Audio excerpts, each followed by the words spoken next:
Magnus is saying like, guys, I am not going to draw this endgame, even if it's opposite colored bishop. He's actually weaving a mating net or what?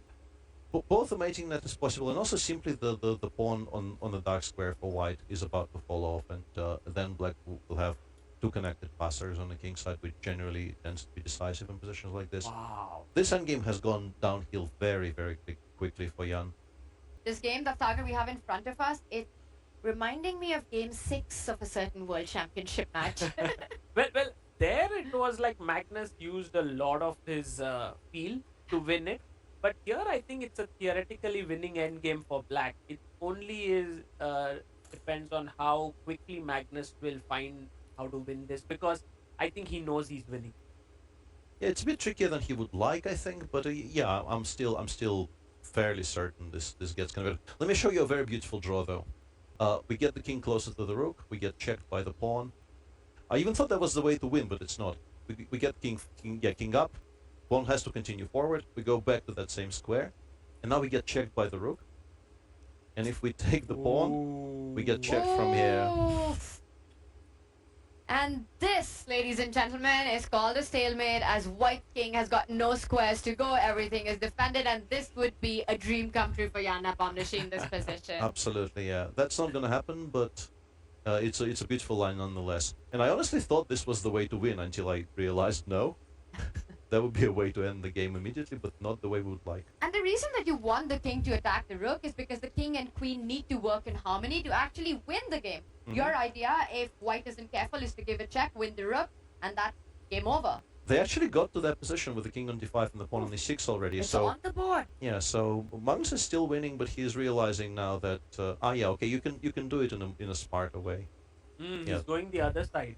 Yeah, you can do it without Nice. without allowing the rook to depart with checks, so that you can take the pawn in the more I have another favorable line that fashion. would be super pretty. Let's say same idea and white goes here. Now black can capture the pawn, because yes, you can give a check, and if black takes, it is a stalemate, but in this case, you've got the queen taking the rook with the check, and this would be game over. So Magnus Carlsen being very precise, finding the way forward. Absolutely, and Jan here knows that he's going to lose this, but he's still fighting on, because if he draws, the score will be 11-6. But if he loses, it would be 10-9. So, And game points are crucial to make it to the grand final. In particular, now that we've seen one of the favorites lose, and one of the favorites will lose in this match, we do want to take as many points off them as possible as their opponents. Look at that viewer there. You know, he's completely glued. By the way, he is a famous international master, Rakesh Kulkarni there. So a lot of people here glued to their seats watching this. Well, the legend herself, Judith Polgar, and she's following the event as well, which was really cool to know. Absolutely. And loving the action that the Global Chess League is presenting to the world. Absolutely agree with you. I mean, everyone's watching this. We have the best players here. We have Magnus playing against Nepo. I mean, if you're a chess fan, there's no better tournament to follow than the Global Chess League right now. And speaking of following, Magnus, following the right path, has managed to win that pawn, slowly but surely heading to victory. Yeah, I guess Nepo could just sort of say, okay, fine, I give up because I believe in Magnus's technique. But I guess there's no harm in playing on for a few more moves. Yeah, you continue from here, but I think the way the pieces are, Nepo will not even be able to continue for very long, because You end up losing the rook. yeah, I think you end up losing the rook. And let's just tell our viewers who are watching, if you've got a rook against the queen, you want your king and rook to stay as close as possible. The moment they're separated from each other with the right sequence of check, black manages to win the rook by force. Also, I love the move that on the far side where you put the queen, because if there's a check now with the rook from below, you move your king. Ooh! Oh, what?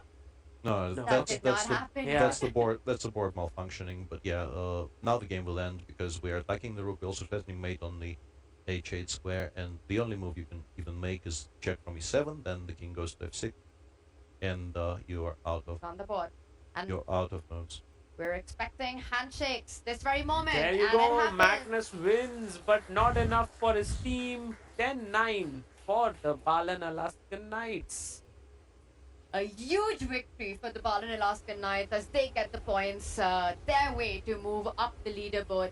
Magnus and Ian Nepomniachtchi, two players who've known each other since they were kids, Right. The big battle here have played a world championship match against each other, and this And one look at Magnus takes Magnus. it. He looks at his team and he's disappointed. Yeah, you know, last time he lost. I think the last match he lost his game, but his team won. And now he won his game, but his team lost. I guess he's not having all the happy moments there for himself. And you know, Sagar, when he won the game and the team lost, he was so disappointed. Yeah. And now he won, the team lost, and he's again not happy with his win. And that shows that what a team player he is. Yeah, yeah, for sure. I mean, not a happy day for Magnus Carlsen there and the team SG Alpine Warriors, but a relief for Balan Alaskan Knights as they make a strong comeback in this tournament.